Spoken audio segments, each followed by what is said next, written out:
Doctor अनेक गोष्ट महत्वाची आसा की आता तुम्ही सांगला की बाकीचे सगळे एनवायरमेंटल फॅक्टर्स आसात एक जेनेटिक प्रिडिस्पोजिशन थोड्या फॅमिलीन मातशें आमी कॉमन पळयतात हाचेर तुमचें मत कितें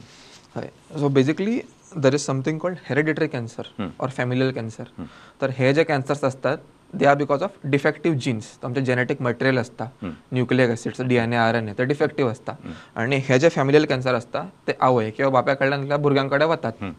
तर अशें आसता की हय इट इज नॉट नेसेसरी की भुरग्यांमध्ये डिफेक्टिव्ह जीन आयलो की कॅन्सर जातलोच अशें ना बट रिस्क बऱ्यापैकी वाडटा so there are some syndromes जशें की कोलन कॅन्सर आमचो लिन सिंड्रोम आसा जाका लिन सिंड्रोम म्हणटात सो तातूंत रिस्क इज ऑलमोस्ट 80% जावपाचो आतां थोडे सिंड्रोम आसा तातूंत 100% रिस्क सुद्दां आसा हय आतां इट इज नॉट कंपल्सरी की आवयन ब्रेस्ट कॅन्सर जालो म्हटल्यार चलयेनूय ब्रेस्ट कॅन्सरूच जातलो अशें ना she can have ovary cancer she can have colon cancer ते कशें आसूं शकता करेक्ट आणि इट इज नॉट नेसेसरी की आता तुमच्या फॅमिलीचे जनरेशन्स आसात म्हणजे आजाचो आसा बापायचो आसा करंट आसा सगळ्या जनरेशनान कॅन्सर जातलो अशें कंपल्सरी ना it can skip a generation and directly go to the third or fourth generation बरोबर तर हाऊ टू आयडेंटिफाय जर तुमच्या फॅमिलीन 2 किंवा चड लोक आसा जांकां कॅन्सर जाल्ले आसा then you meet a qualified person, an oncologist or a genetic specialist जो तुमचे रिस्क कॅल्क्युलेट करलो तुमची फॅमिली हिस्ट्री पळोवन आणि जर ताका दिसता की हय हे फॅमिली कॅन्सर आसूं शकता बिकॉज सगळे आसचे ना थोडेच आसतले तर he will advise something like a called genetic test तातूंत जे हाय रिस्क जीन्स असतात 20-30 हाय रिस्क जीन्स आसतात ताचेर टेस्टिंग करूं शकता आमी आणि अशें कितें आसा अशें कितें आमकां पॉझिटिव्ह आयलें जाल्यार आमकां खबर आहा की दिस इज फॅमिलियल कॅन्सर्स आतां इन जनरल आमी म्हटलें जाल्यार familial cancer is only seen in around 5 to 10%. अच्छा majority are first time cancers in the family only 5 to 10% will be hereditary or familial तर आतां जर तुमचे रिपोर्ट पॉझिटिव्ह आयले जाल्यार कितें करप पयलीं म्हटल्यार पॅनीक जावप ना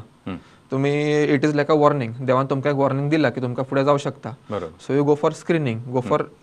टेस्टिंग फॉर रेग्युलर चेकअप आनी तुमचो जर कॅन्सर बेगीन आयलो तुमी बेगीन ट्रिटमेंट करूं शकता that is the best result correct एक हेरिडिटरी कॅन्सर आसता तो पासन वचता मदीं एक खंयची एक actress which you must also heard of तिणी ब्रेस्ट सर्जरी केली बिफोर गेटिंग कॅन्सर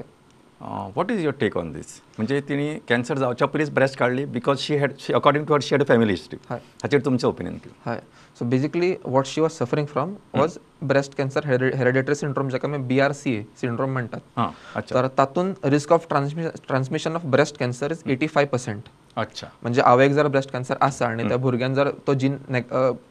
डॅमेज्ड आसा जाल्यार there is 85% chance she will get a cancer आणि नॉर्मली हो यंग एजानूच जाता अँड बट सिन्स ताणें ट्रिटमेंट हे कॅन्सर येवपाच्या पयलींच केलें so she got cured before the cancer came एका दिसाचें काम 2 दिसाचें काम आणि she is an actress so cosmesis is very important for her still she got her breast removed बरोबर so if a cosmetically oriented person can do it common मनीस कित्याक करूं शकना पण आता डॉक्टर मातशें परत एक मनातलो प्रश्न असो म्हणून की तुम्ही म्हटले की एखाद्या वेळी ताका आतां ब्रेस्ट कॅन्सर जावं शकना पण some other cancer can crop up अशें ह्या केसीन जावं शकता म्हणजे suppose in this situation I not talk about a person in this situation हय जावं शकता बट सर्जरी आमी तेन्नाच रेकमेंड करता जेन्ना रिस्क सामको हाय आसा because she will also have a risk the same actress she will also have a risk of ovary cancer but her risk is less than 50%. तर it is not compulsory she may get it done ताचेर आसा but जे high risk आसा 80% 90% तांकां आमी म्हणटा की हय it is better you get it done.